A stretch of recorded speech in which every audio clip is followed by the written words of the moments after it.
బయటికి వచ్చేందుకు ప్రయత్నిస్తూ వాళ్ళు నిరసన వ్యక్తం చేస్తూ ఉన్నారు.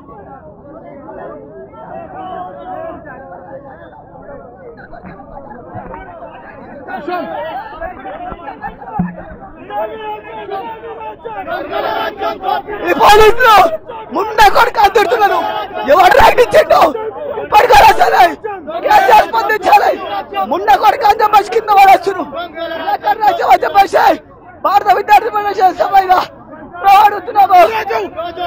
విద్యార్థులు వాళ్ళ భవిష్యత్తును నాశనం చేస్తున్నాం. ఈ తెలంగాణ ప్రభుత్వాన్ని వాళ్ళకు న్యాయం చేసేంత వరకు మేము పోరాడతామని ఉద్యమాలు ఎన్నో చేస్తామని చెప్తున్నాం. ముండా కొరకాలు ఎట్లా అంటారు మీరు? ముండా కొరకాలు ఎట్లా ముండా కొరకాలు ఎట్లా అంటారు?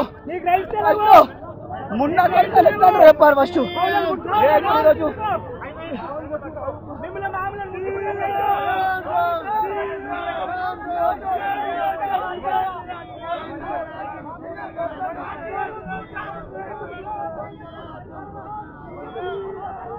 వేలాది మంది విద్యార్థులు, వందలాది మంది విద్యార్థులు చనిపోతున్నారు. ఇవాళ ఏ కేసీఆర్ కి ఏమవ్వడం లేదా? CM down down, CM down down, CM down down. విద్యార్థి సంఘాలంతా కూడా ఇంటర్మీడియట్ బోర్డుకు వస్తే అక్కడ రానివ్వట్లేదు. కంప్లీట్ గా క్రిమినల్స్ చూస్తున్నటువంటి పరిస్థితి. ఇవాళ విద్యార్థుల సంఘాలు అంటేనే క్రిమినల్స్ అయిపోయారన్న. ఇవాళ రేపు విద్యార్థుల సంఘాలతోటి చెలగాటం ఆడుకునే ఈ కేసీఆర్ ఇలాంటి ప్రభుత్వం ఉండి వేస్ట్. అసలు వేలాది మంది విద్యార్థులు, తెలంగాణకు వేలాది మంది విద్యార్థులు చనిపోయారు.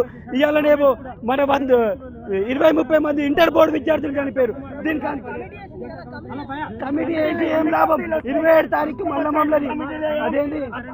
అయితే 4 రోజులుగా మీరు ఆందోళన కంటిన్యూ చేస్తా ఉన్నారు. ఇంటర్ బోర్డు దగ్గరకు వస్తే అక్కడ కూడా రానివ్వనటువంటి పరిస్థితి కదా. మేము దొంగలం అయిపోయినాం కేసీఆర్ దృష్టిలో. అందుకే మమ్మల్ని ఇవాళ గేట్ దాకా ఇట రాణిస్తలేడు. అదే మీరు నిజంగా ప్రభుత్వం ఉంటే వచ్చి మాట్లాడండి. ముగ్గురితో కమిటీ వేసినావు కదా, 500 మందితో కమిటీ అయ్యి 16 ఎంపీ స్థానాలు అన్నారు కదా, మరి 16 మంది విద్యార్థులు అయిపోతే మీరు ఎందుకు మాట్లాడలేరు? వెంటనే కేసీఆర్ గారు విద్యార్థులతో పెట్టుకుని కబాడ్తాలు చెప్పి మేము తెలుస్తున్నాం. స్పందించాలి కేసీఆర్, లేకపోతే రాష్ట్ర వ్యాప్తంగా విద్యార్థులను పెద్ద ఎత్తున సమీకరించి ప్రభుత్వం కూల్చే విధంగా మేము పనిచేస్తామని మేము హెచ్చరిస్తున్నాం.